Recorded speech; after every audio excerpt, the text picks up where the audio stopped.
할렐루야 샬롬하고 인사합니다. 할렐루야 샬롬 샬롬 샬롬 샬롬 샬롬. 하나님 사랑합니다. 여러분 주 안에서 사랑합니다. 예, 우리 신명기 22장 말씀이죠. 예, 21장에 이어서 계속해서 하나님의 규례들이 소개되고 있습니다. 21장에서 여자 포로를 아내로 삼는 규정 지난주에 우리가 함께 나눴어요. 그리고 폐역한 이들에게 내리는 벌, 22장에도 순결에 관한 법들이 계속해서 이어지고 있습니다.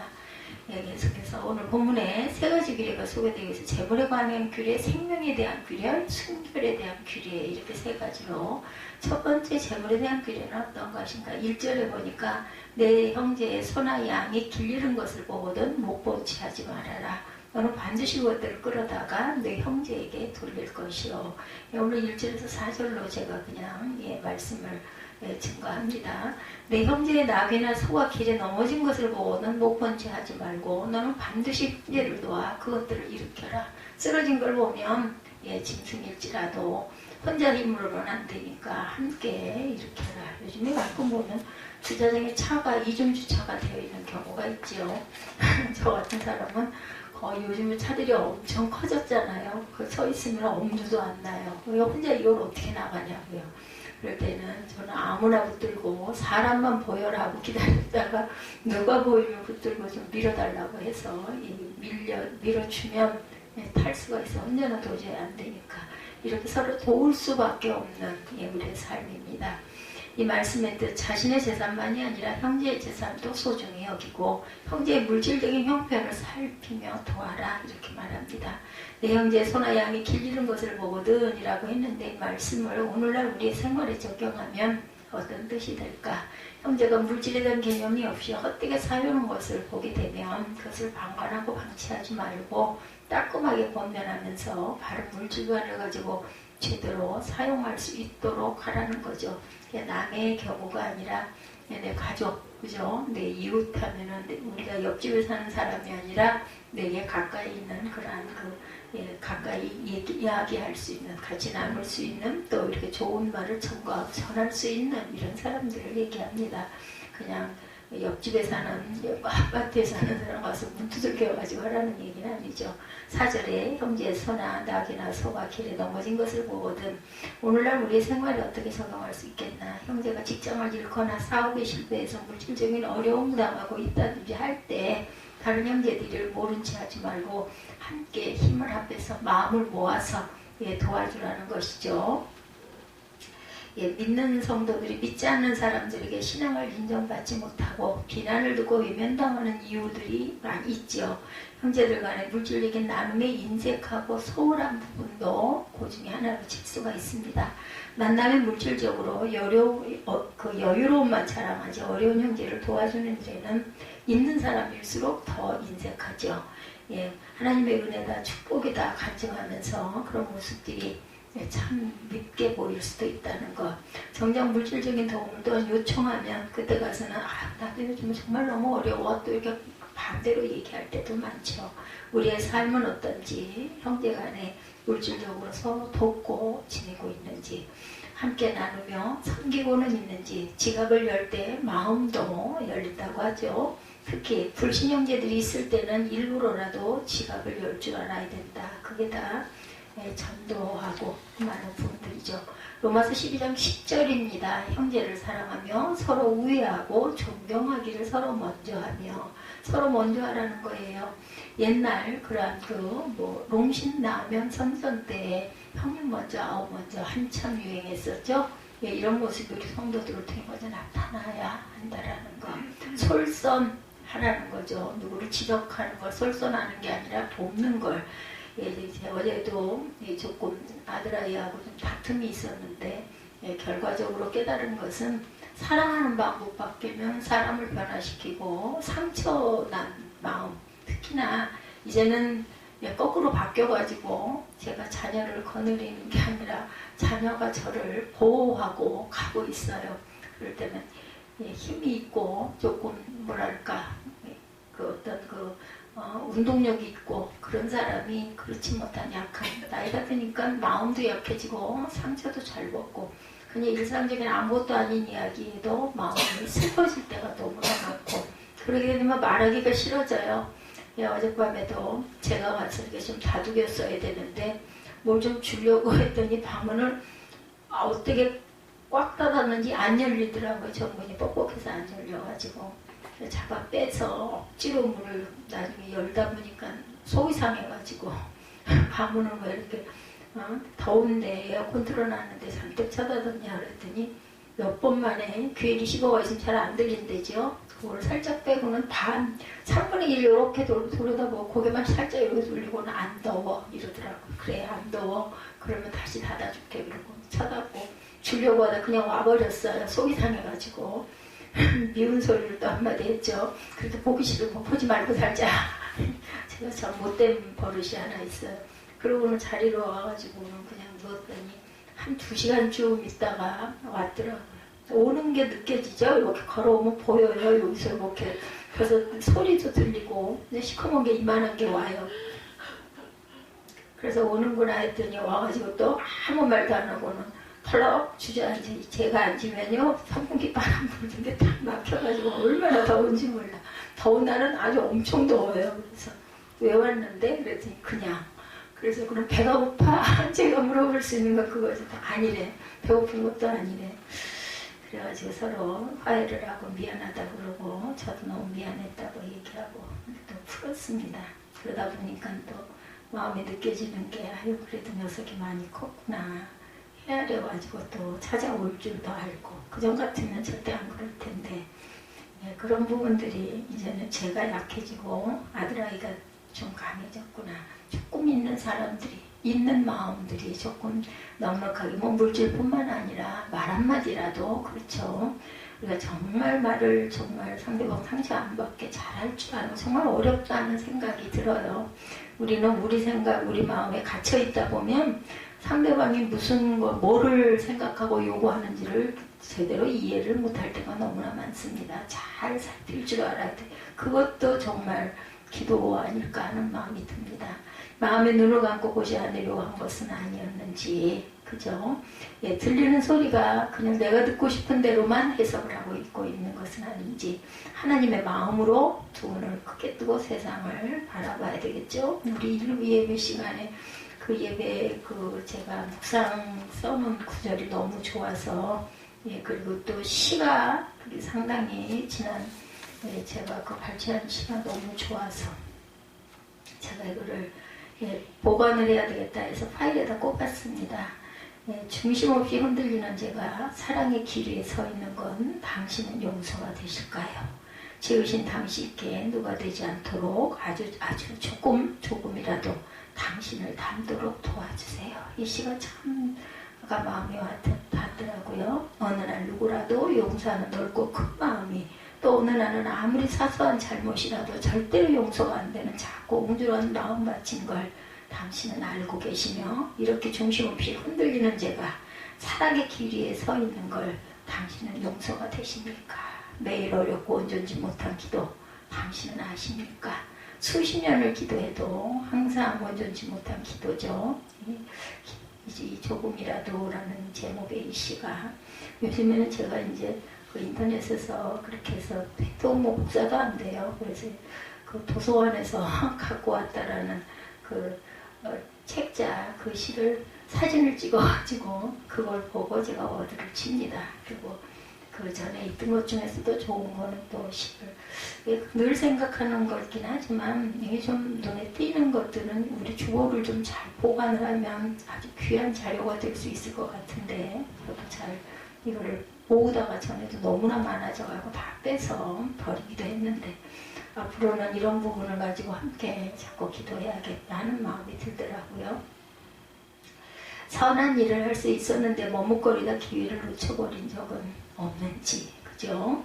하나님의 마음으로 두 눈을 크게 뜨고 세상을 바라보는 저와 여러분들이 돼야겠다. 예, 본체, 못 본 채 하지 말라고 말씀하시죠. 1절에서 4절에. 검을 언론에서 사진을 아메리칸 피에타라는 그런 사진 2001년 미국 세계무역센터가 무너질 때 찍힌 사진이 한 장에 있다고 합니다. 그런데 이 사진을 아메리칸 피에타라고 부른다고 그래요. 사진실에 누워있는 사람은 뉴욕 소방서의 3옥 마이클 저지라고 합니다. 그런 건물 파편에 맞아 죽어가는 동료 소방관을 위해서 기도해준다고 자신도 파편에 맞아 죽었다고 하죠. 동료 소방관들과 경찰들이 그의 시신을 옮기는 사진을 찍었어요.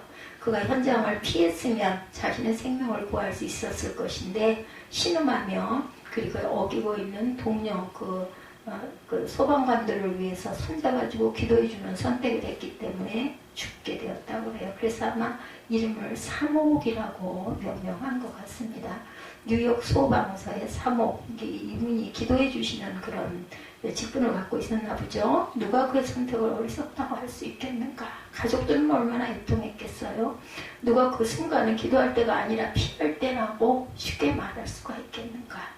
는 자신의 생명이 위험할지라도 죽어가는 동료 소방관의 마지막 시간을 지켜주려다가 자신도 생명을 잃습니다.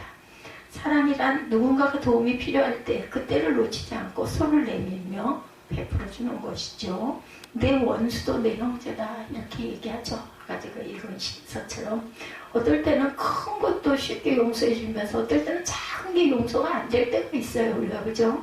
예, 그것을 예수님께서는 원수도 형제라고 말씀을 하세요. 정말 너무나 동떨어지고 내가 정말 입으로는 하기 쉽죠. 그냥 할 수 있죠. 근데 정말 내가 마음으로 용서하기 정말 어렵습니다. 수십 년이 지나가도 묵은 채진처럼 가슴에서 올라오는 그런 것들이 있어요. 제가 벌써 지지난주가 됐죠. 그 지지난주에 가을 가면 또 그걸 변명이라고 한다고 말도 안 되는 소리를 횡설수설하길래 제가 막 직타폰을 쓰면서 그저 벌써 한 10여 년이 지나간 그 이야기를 또 저도 들춰내면서 나중에 사무엘 말이 뭐라 그러더라, 아주 대단했다라고 그런 얘기를 하면서 아주 제가 그 말 표현을 비춰서도 못하겠어요. 그 드라마도 그런 드라마가 없을 만큼 아주 엄청 대단했다라고 얘기를 하더라고요. 그냥 제 마음 안에 있었던 그 상처, 아픔, 그거를 그냥 한마디로 이게 입으로 용서했다고 하면서도 그 마음 안에는 저 안에는 그게 있는 거죠. 그래서 그냥 속 시원하게 그냥 퍼댔어요. 그냥 그렇게 해놓고 또 지금 또 이건 도대체 무슨, 근데 시간을 두고 갈수록 이해가 안 가는 그런 사람. 또 그 사람은 그 사람들을 제가 오해했다고 아마 어떤 부분이 그런 게 있겠죠. 1절에 보니까 만약 내가 내 형제의 소나 양이 길을 잃고 헤매는 것을 보면 그냥 지나치지 말고 반드시 그것들을 내 형제에게 데려다 주라고 그랬어요. 너 왜 그거 거기다 갖다 놔두고 못 봤지? 가서 당장 데리고 오지 못해. 이게 아니에요. 데려다 주라는 거죠. 힘이 좀 있는 사람, 여러분 좀 이렇게 해서 이건 좀 이렇게 하면 좋지 않을까, 이렇게 좋게 조언을 했으면 얼마나 좋았을까, 방법을 알려주든지 도대체 어떻게 하라고, 당신이 대신 그럼 이 자리에 쓰라고. 그 답이 그것밖에 없었던 거죠. 그래서 하나님께서, 성령께서 이제 일부 예배 시간에 그 마음이 문득 들더라고요. 평강하게 해주시려고 정말 오랜만에 20년 만에 결단을 내려가지고 자리를 마련해서 이렇게 나와서 직접 스스로가 입으로 얘기할 수 있게 그렇게 해라. 그렇게 해가지고 한 방에 해결을 하셨나 보구나 하는 마음이 제가 왔어요. 절대로 제가 미리 계획한 게 아니었거든요. 그날 아침에 주방에 가는데 그 마음이 문득 일부 예배 때 마음이 와서 그게 그대로, 저는 가끔 그럴 때가 있어요. 그 마음에 오고 그게 성경에 그렇게 틀린 부분이 아니라고 딱 확실하게 여겨지면 사무엘 마마때는 사단이 역사하는 게 아니라 하나님께서 알려주셨다라는 마음이 들면 그냥 저는 바로 그렇게 합니다. 만약 내가 내 형제의 낙이나 소나 길거리에 넘어져 있는 것을 보면 지나치지 말고 넘어진 것을 일으켜 세워주어라. 4절이죠. 3,4절에. 어떤 설명이나 주석이 필요 없는 아주 실체적인 교훈입니다. 이건 해석할 일이 있어요. 그냥 그대로 얘기를 하고 있는데요. 한마디로 내 형제의 소나 양이나 낙이나 또 아니면 다른 거라도 잃어버려진 게 예를 들어 땅에 떨어져 있어. 그러면 그걸 주인을 찾아줄 수 있을 때는 찾아줘야 되고, 그러면 저는 그 수영장에서 가끔 그런 게 있죠. 전화번호가 딱 적혀 있는 뭔가를 놓고 가면 저는 카운터에다 갖다 줍니다. 이거는 찾아줄 수 있겠구나 싶어가지고. 이스라엘은 어쩌다 관계없는 사람들이 모인 공동체가 아니죠. 그래서 우리 얘기했지만 모국어가 히브리어가 다시 또 일어나서 쓰이고 나란 말이 정말 중요하고 귀하다는 생각을 새록새록 합니다. 이 한글을 이렇게 우리가 쓸 수 있으니 망정이지 지금 한문을 쓰고 있다면 아니면 영어가 아니면 안 된다면 얼마나 어렵겠어요. 그리고 또한 굉장히 우리 기독교가 그거를 공헌을 한 부분은 한글이 활성화되는데 우리 성경 번역이 굉장히 많은 도움이 됐다고 그래요. 그래서 한글이 또한 정립이 되는 계기가 됩니다. 그 성경이 우리말로 이렇게 번역이 되면서 정리 안 된 부분들이 정리가 돼서 그들은 같은 조상의 자손일 뿐만 아니라 하나님이 구속하셔서 한 공동체를 이루게 된 형제 자매들이다. 그러게요. 제가 지지난주에 지적을 받았다면서요. 그 뜻은 제대로 이해도 못했어요. 제가 공부를 안 하고 있다. 공부가 끝났다. 누구는 공부를 하고 있다. 저 매일매일 공부하는데요. 성경 말씀 보고 정리하고 읽고 그거 공부 아닐까. 거의 20여 년 동안을 쉬지 않고 하루도 쉰 날이 없이 거의 매일같이 바보가 아닌 다음에는 그냥 마음판에 박히는 거 아닐까 이런 마음이 들더라고요. 그래서 누구를 평가해서는 안 됩니다. 모르는 사람의 소유일지라도 형제의식이 있다면 바르게 행동하겠죠. 농경사회에서나 소나 나귀는 애완동물이 아니었다고 그래요. 재산이죠. 생계를 책임지는 아주 가장 중요한 자산입니다. 그들이 소나 나귀를 잃었다는 것은 생명을 유지할 중요한 수단을 잃어버렸다는 것을 의미하죠. 나아가서 동물들도 생명을 보호받고 사랑해야 할 책임이 있습니다. 출애굽기 23장 4, 5절 말씀에 형제라는 단어 대신에 원수라는 단어가 들어가 있어요. 출애굽기 23장 4, 5절입니다. 내 원수의 소나 나귀가 길 잃은 것을 보면 반드시 주인에게 데려다 주어라. 내가 만약 너를 미워하는 사람의 나귀가 짐이 너무 무거워 주저앉아 있는 것을 보면 거기 그냥 놔두지 말고 반드시 도와 일으켜 주어라. 그냥 어려운 얘기가 아니잖아요. 이해 못할 부분이 아무것도 없어요. 성경을 꽈서 이상하게 해석할 필요가 없습니다. 있는 그대로 잊어버리더라도 읽고 또 언젠가 또 이런 부분이 나오면 또 찾아서 또 한 번 읽고 그렇지. 우리 생활 속에서 지금 우리가 소나 나귀를 기르지는 않지만 대신에 물건, 물질 이런 것들 똑같이 생각할 수 있는 거죠. 형제 자매라면 도와줄 마음이 생기겠지만 어떻게 원수라면 그거를 찾아주고 싶은 마음이 어떻게 생기겠어요?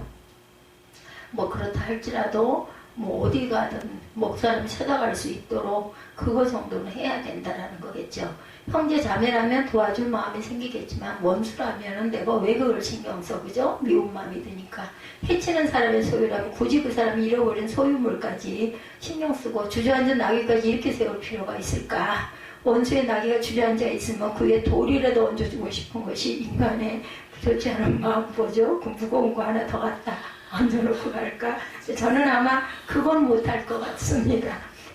나귀를 잡아 일으켜 주려고는 아마 안 할 거예요. 아이고 속으로 쌤통이다 그러고 가겠죠. 근데 돌을 갖다 얹어놓지는 저는 절대로 무거워서도 못하죠. 이제는 몸이 힘이 들어가지고도. 자, 하나님은 형제의 범위를 원수까지 확대하셨다라는 거. 미운 사람 수시로 원수가 되기도 하고 원수가 됐다가 아니기도 했다가 그건 가족은 안 그래요. 자식은 안 그렇습니다. 정말 미운 마음 들 때는 아주 그죠. 그렇기 때문에 제가 그거 깨달는데 몇십 년 걸렸다니까요. 이웃이라는 말 그걸 글쎄 어느 순간 번뜩 오더니까 와, 그 원수 그러네 배우자. 그러니까 하나님 원수를 사랑하라고 그러셨구나. 평생 원수라고들 그러시지 않아요. 그죠? 할머니 할아버지들 보면. 그러면서도 또 웃으면 참고 챙겨주고 그 관계예요. 하나님은 형제의 범위를 아시고 원수라고 확대를 해놓으셨어요. 내 원수도 내 형제다. 누가 강도 만난 자의 이웃이 되겠느냐. 못 본 채 하지 말아라는 뜻이 히브리어로 숨다는 단어의 재기억이라고 합니다. 히브리어 못 본 채 하지 말아라. 숨다.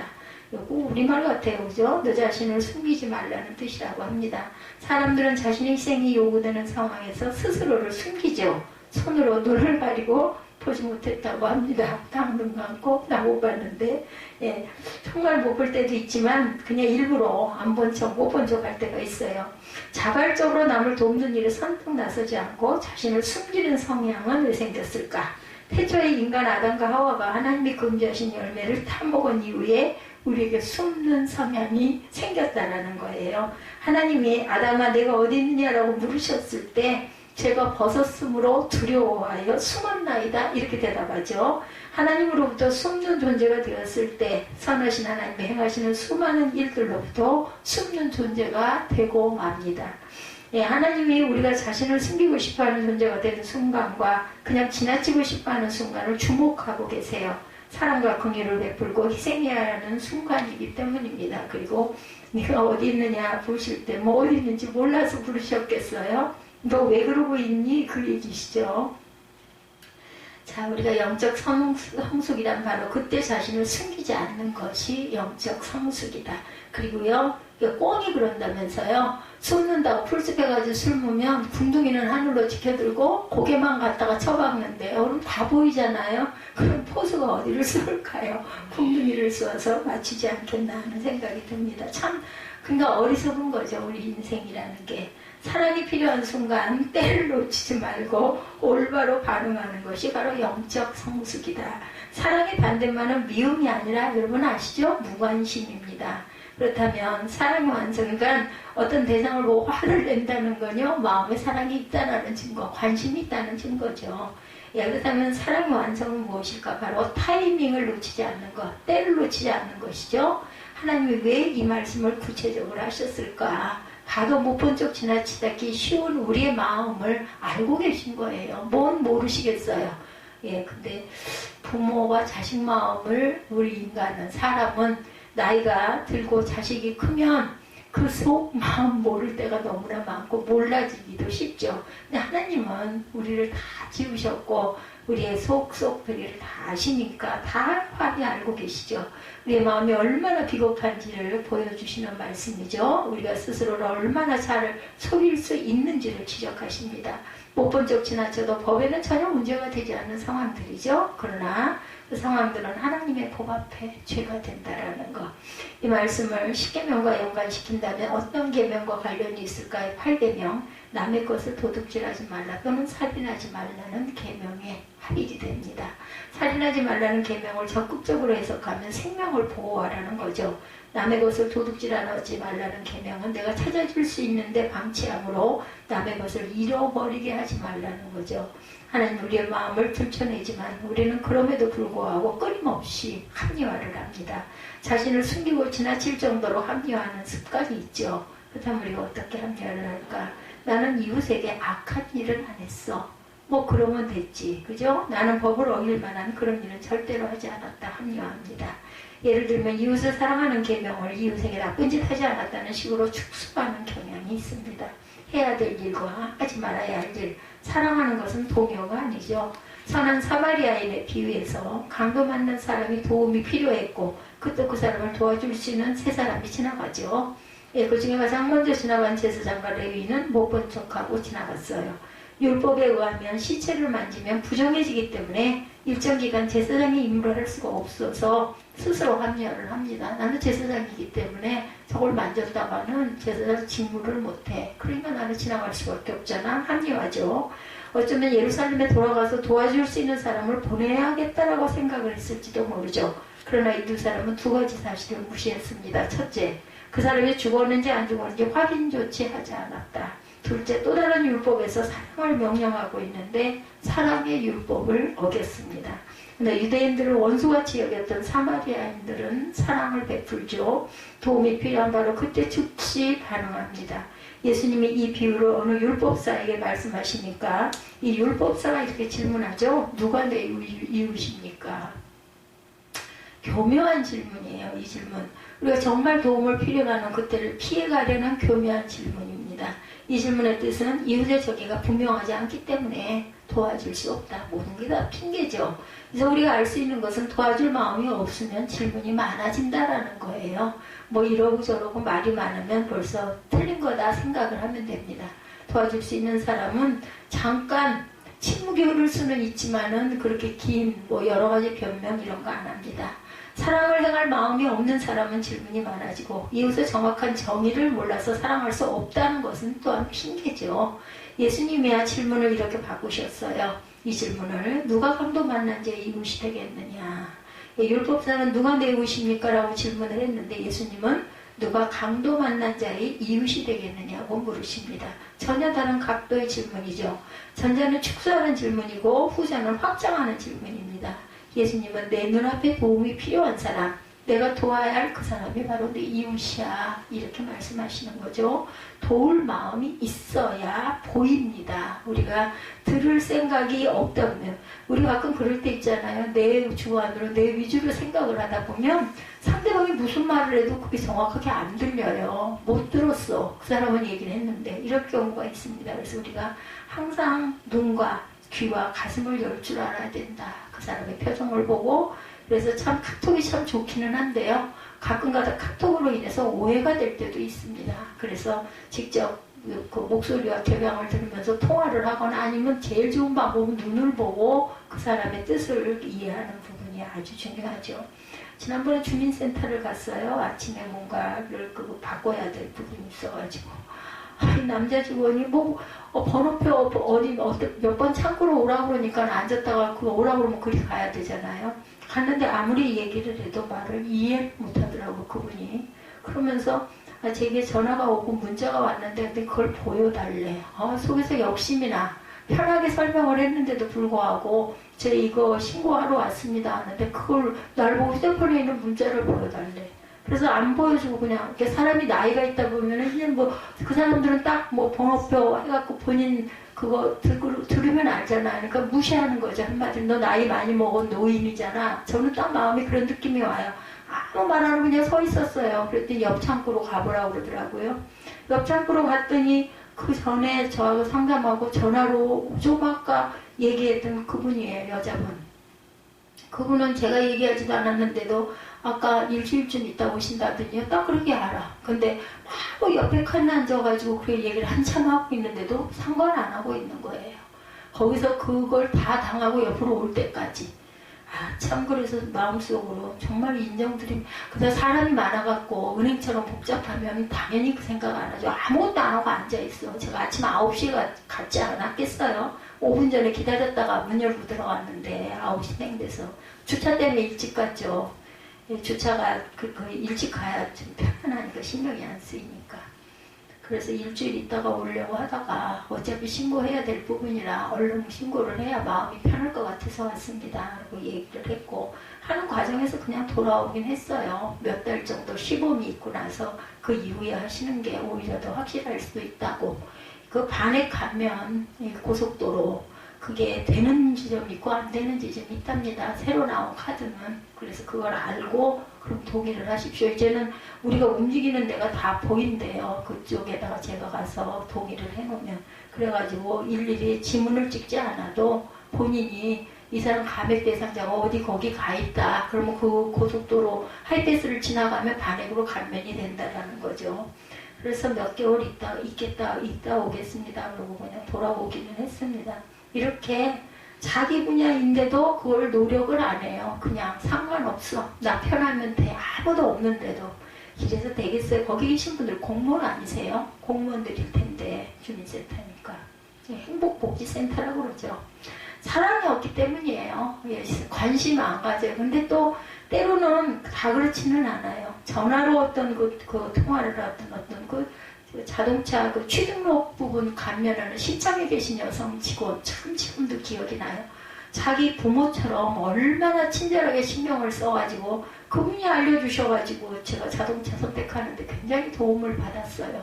2000cc가 안 되는 차량 꼭 그거여야만 한다. 그래서 거기에 맞는 차량을 찾은 거예요. 1800cc 정도 되는 차량. 2000cc 이상 되는 거 차량이 더 좋은 차량이 조금 쓰던 거죠. 당연히 있었는데 그걸 했다가는 세금까지 다 나온대요. 1년에 2번 나오는 세금. 그래서 그게 전혀 부과가 되지 않는 취등록이 면제가 되는 차량을 찾다 보니까 그 못생긴 조그만 차량을 참 만족하고 좋습니다. 제가 아직 애 같은 마음이 있어서 그런지 그 차에 올라타면 막 마음이 기뻐지니까.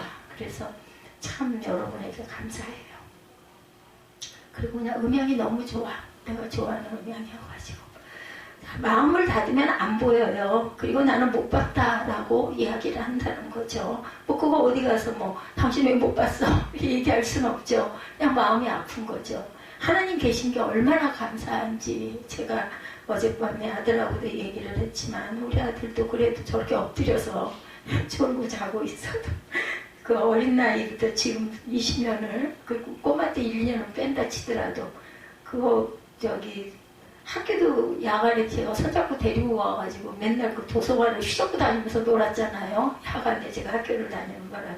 그러다 보니까 은연중 그게 배어 있더라고요. 그래서 참 내가 하나님이 안 계셨으면 어떻게 살았겠니. 혼자서 또 아무도 같이 얘기하는 사람도 없고 몸이 그렇게 건강하지가 못하다 보니 여기저기 다니지도 못하고 종일 혼자 그렇게 하고 있는데도 마음이 기쁘고 즐겁게 해주시는 건 하나님이시죠.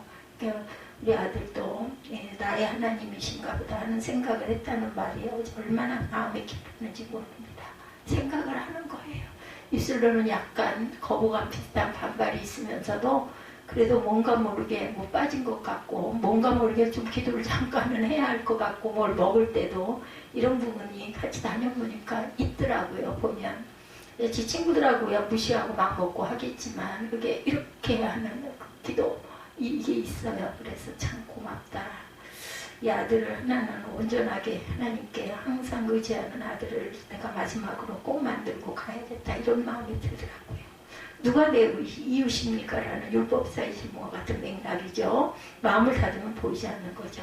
봐야 돕는 것이 아니라 도울 마음이 있어야 보인다라는 거 중요합니다.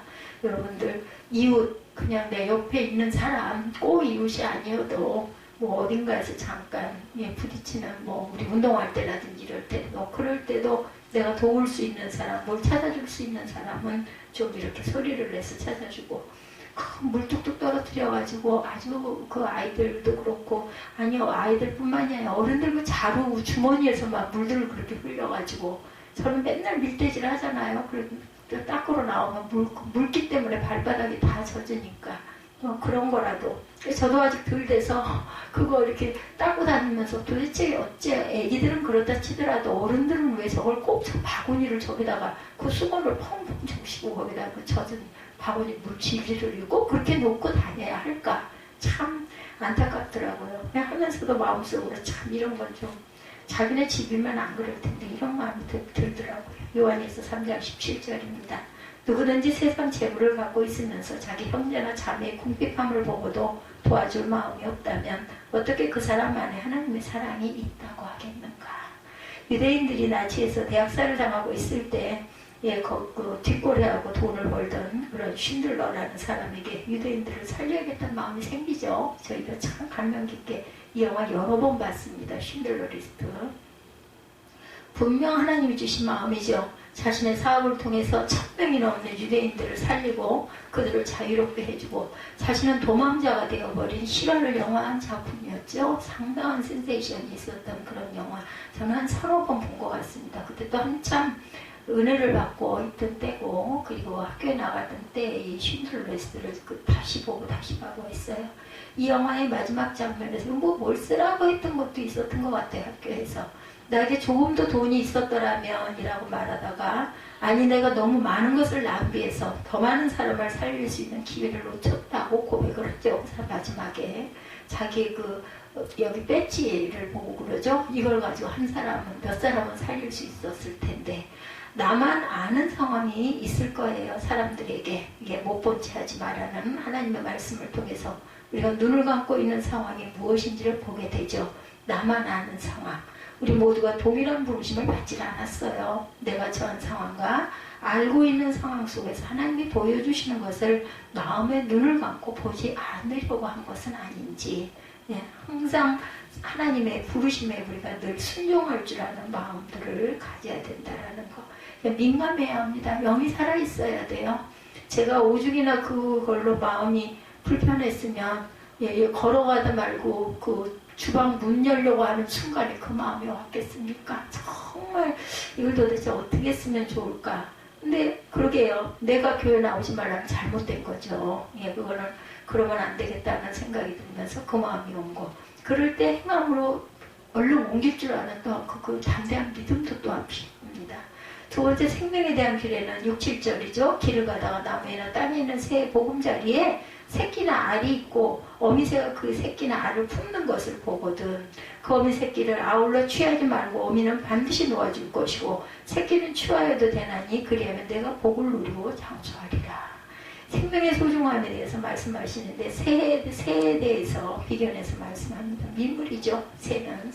그러나 하나님은 이런 미물인 짐승이라도 하나님의 백성들은 그 생명을 소중히 여기는 모습이 있기를 원하시는 것. 왜 이런 말씀을 주시는 것인가? 두 가지 이유가 있습니다. 첫 번째 이유는 미물이라 할지라도 짐승이 만들어 놓은 보금자리에서 모든 생명이 다 죽게 되는 것을 방지하기 위해서 어미를 놓아주라는 거죠. 그것들이 사람들이 양식이 될지라도 종족을 이어나갈 기회만은 빼앗지 말라는 것입니다. 두 번째 이유는 이 땅에 있는 모든 생명체는 하나님이 창조하신 피조물이기 때문에 하나님의 백성들을 그것들의 생명을 귀하게 여겨야 한다. 다시 말해서 이 땅의 짐승들이 사람들이 양식이 되지만 사람들의 소유는 아니라는 겁니다. 그러므로 이 땅의 모든 생명체를 다룸에 있어서 결코 하나님이 정하신 규례를 절대로 범하지 말아라. 이런 생명체에 대한 규례를 잘 지킬 때 하나님은 그리하면 내가 복을 누리고 장수하리라 이렇게 말씀하십니다. 하나님이 창조하신 모든 생명체들을 귀하게 여기고 자연과 함께 조화를 이루고 살아가는 사람들에게는 하나님이 복을 주시고 생명을 귀하게 여긴 만큼 장수의 복도 누리게 해주신다는 것. 그런데 실제로는 어떤가요? 너무나 무분별하게 생명체들이 파괴가 되어가고 있죠. 짐승뿐이 아니라 식물도 그렇습니다. 이 땅의 모든 자연이 인간의 이기심으로 인해 파괴돼 갑니다. 하나님이 정하신 규례를 어기고 있는 거죠. 그래서 하나님의 징계 속에 오늘날 사람들의 생명도 파괴가 되고 사람들이 이루어놓은 문명도 파괴가 됩니다. 그러므로 바다 생태계에 관심을 가지고 회복에 힘쓰는 것이 환경보호단체나 그린피스와 같은 NGO 단체들만 하는 일로 여길 것이 아니라 우리 그리스도인들도 하나님의 뜻을 따르는 신앙으로 동참해 나아가야 할 줄로 믿습니다. 생명에 대해 더 중요하게 여긴 것, 그는 사람의 생명이죠. 그보다 더 중요한 거 8절입니다. 내가 새 집을 지을 때 지붕에 난간을 만들어 사람이 떨어지지 않게 하라. 그 피가 내 집에 돌아갈까 하노라. 생명을 위협하는 만에 하나 일어날 사고에 대해서도 소홀히 하지 말고 대비를 철저하게 하라. 내 부주의로 인해 사람이 상하거나 죽게 되면 그에 대한 대가를 하나님이 치르게 하시겠다. 세월호 어떻게 해요? 예, 그 아이들을 그렇게 해서 돌아가게 한 그 선장이 어떻게 해요? 참 무서운 걸 모르는 거죠.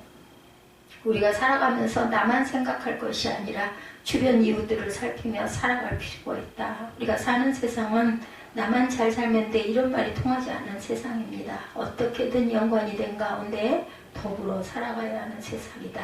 남의 피해가 곧 나의 피해가 될 수 있고 나의 피해가 곧 남의 피해가 될 수도 있다는 것. 어느 날 밤에 이 방송에서 나왔던 어떤 할머니 이야기처럼 서로 다른 부분을 가지고 사람을 이렇게 뭐라 그래야 되나 판단해서는 절대로 안 된다는 거죠. 아파트 아래층 사는 사람이 부부싸움을 해서 홧김에 집에 불이 났는데 멀쩡히 잘 살고 있는 위층 사람까지 집까지 불타고 말아요. 그럼 위층 집 피해까지 아래층 사는 사람이 물어줘야 하는 거죠. 우리 빚 피해랑 똑같습니다. 사람들이 살아가면서 서로가 살피고 서로가 배려하면서 살아가면 이런 불행한 일들이 일어나지 않게 된다는 거. 참 그 흑인들 얼마나 그죠? 그 종족에 대한 그러한 그 거부, 그 구별 이런 걸로 인해서 얼마나 많은 상처를 받았겠는가. 그래서 이렇게 차별을 대우하는 거. 그렇게 되면 나중에는 너도 차별받는다라는 그 방송에서의 그 말이 굉장히 참 깊게 파고들어요. 누구를 판단해서도 안 되고 함부로 차별을 해서도 안 되겠다.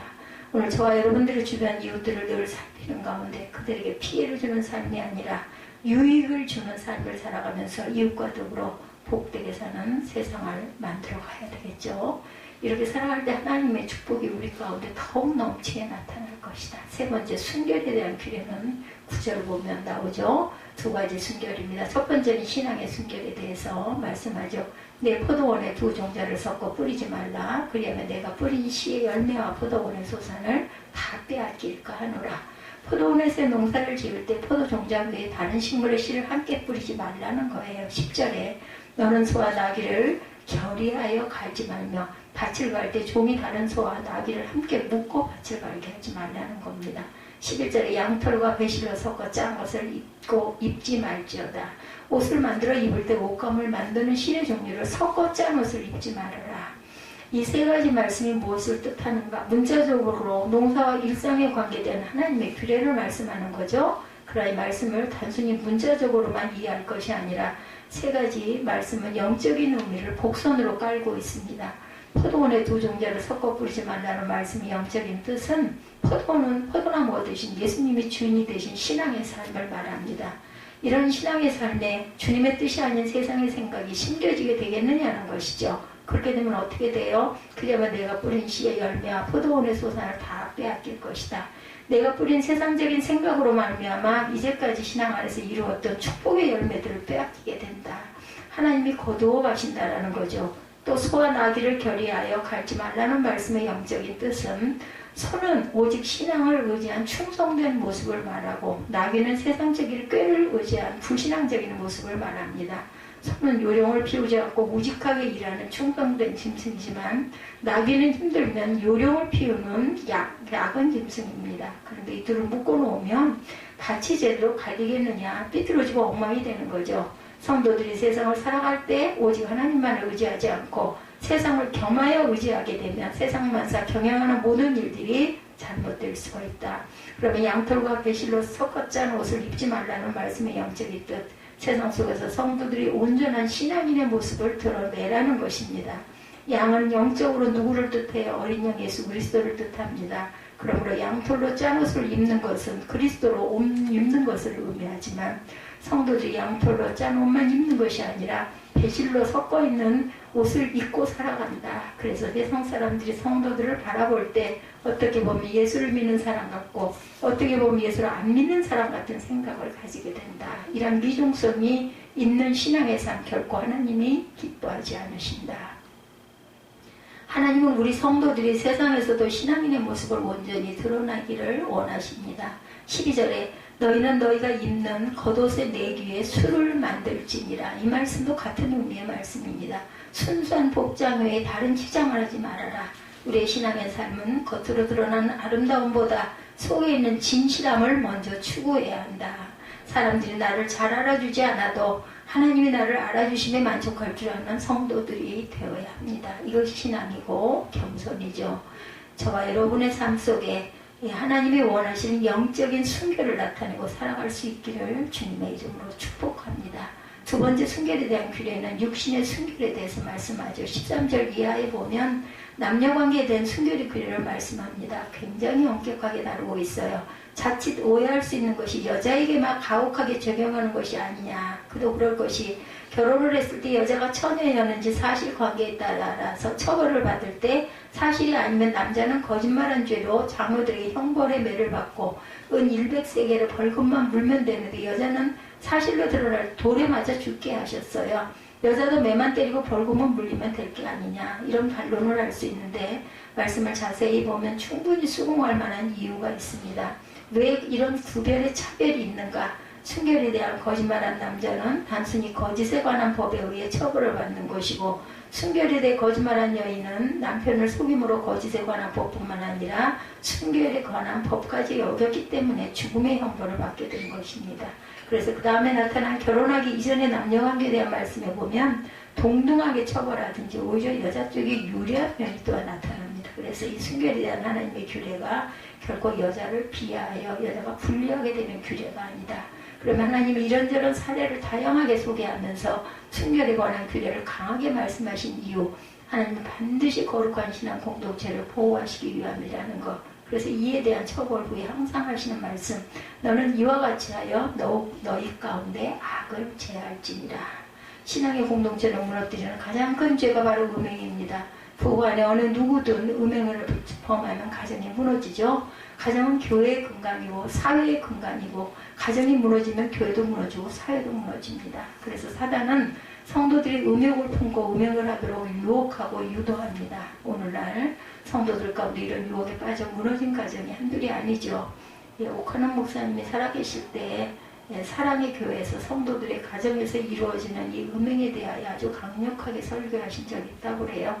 겉보기에는 부유하고 멋있어 보이고 신실해 보이기까지 한 사랑의 교회 성도들인데 그 교회를 담임 목회를 하고 계시는 목사님께서 본교회 성도들의 실상을 너무나 잘 알기에 작정하고 설교를 하셨다고 하네요. 그 설교를 한 후에 많은 성도들이 찔림을 받고 돌이켰다고 합니다. 선질로 생각하는 자는 넘어질까 조심하라. 그죠? 우리가 어떤 그 집단이나 어떤 교회나 어떤 가정이나 어떤 직장이나 다 안에 이 속속들이 들여다보면 우리가 정말 기가 막힌 일들이 너무나 많겠죠. 항상 사단의 유혹에 넘어가지 않도록 세 가지 규례 이 가운데 나는 해당이 없다고 여기시는 분들도 계시겠지만 솔직히 어떤 일이 일어날지 모른다. 자만하고 안심하면 안 되는 거죠. 이 말씀을 마음에 새기면서 더 자신의 신앙을 다잡고 하나님의 규례대로 언제나 신실한 모습으로 살아가시기를 주님의 이름으로 축복합니다. 세 가지의 규례에 대해서 말씀드렸고 너는 반드시 형제를 도와 그것들을 일으킬지라 이런 제목으로 함께 은혜를 나눴습니다. 우리 나는 믿음으로 찬양하시고 기도하시고 축도로 예배를 마치도록 하겠습니다.